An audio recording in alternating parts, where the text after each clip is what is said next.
Hey everyone, it's BOUCHY-GANG Gourmet. Today, I'm going to show you how you can make kombucha in your own kitchen. I hope you like it.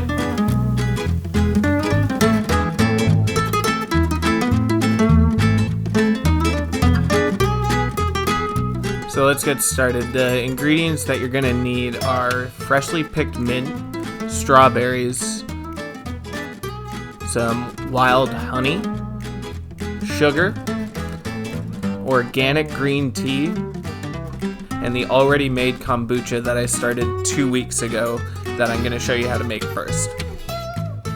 So first you're going to take your cup of sugar and your 8 pouches of organic green tea, or if you have loose green tea, it's approximately 2 tablespoons.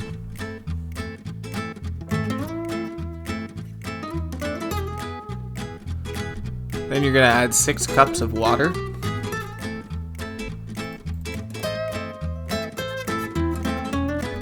And bring it to a boil.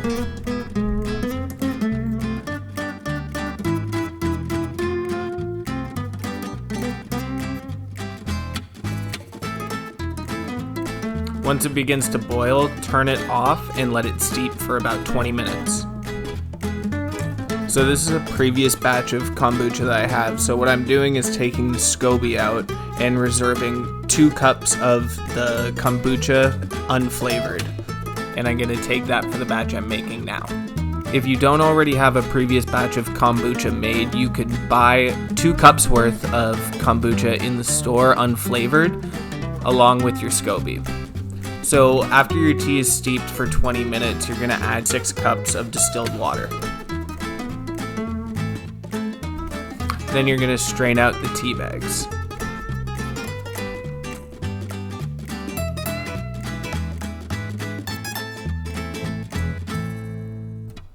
Then you're going to pour it into a clean 1-gallon jug.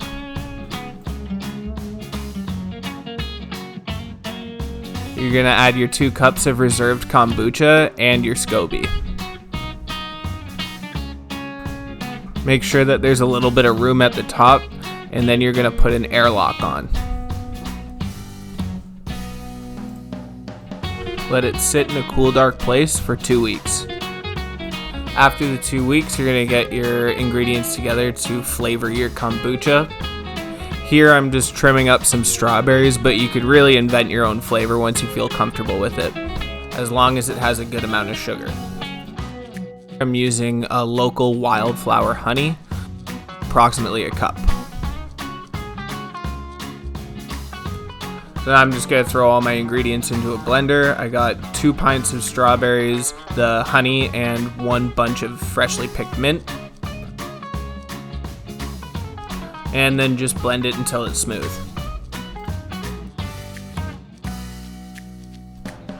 Pour it into a clean 1-gallon jug. So then you're going to take your kombucha that you started 2 weeks ago and do the same thing as last time. You're going to reserve 2 cups of the kombucha and the Scoby.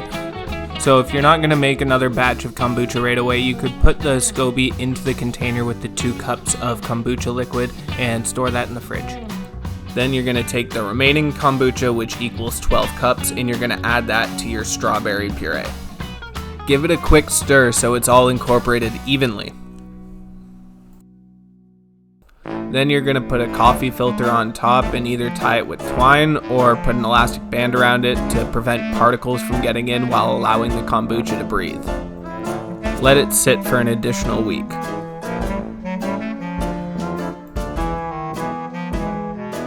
So we're going to start bottling, and you want to start by sanitizing your bottles beforehand.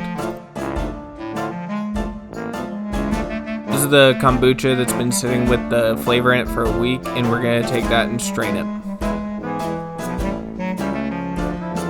You're going to take the strained kombucha and put it into your freshly sanitized swing top bottles.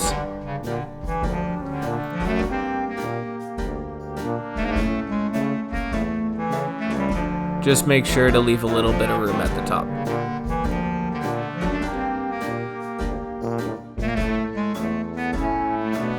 So let them sit for a few days to build up carbonation at room temperature before you're putting them in the fridge. Every day, make sure to burp your kombucha once or twice a day depending on the environment. If you don't do this, they will explode, so be careful.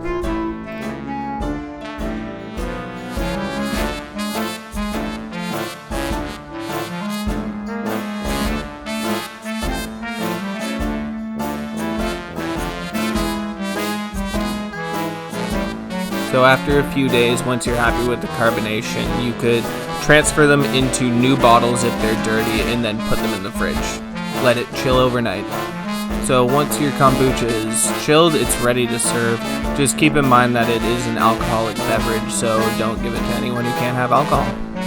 And don't forget there are many different flavors of kombucha that you can make, so just keep on experimenting until you find one that you like.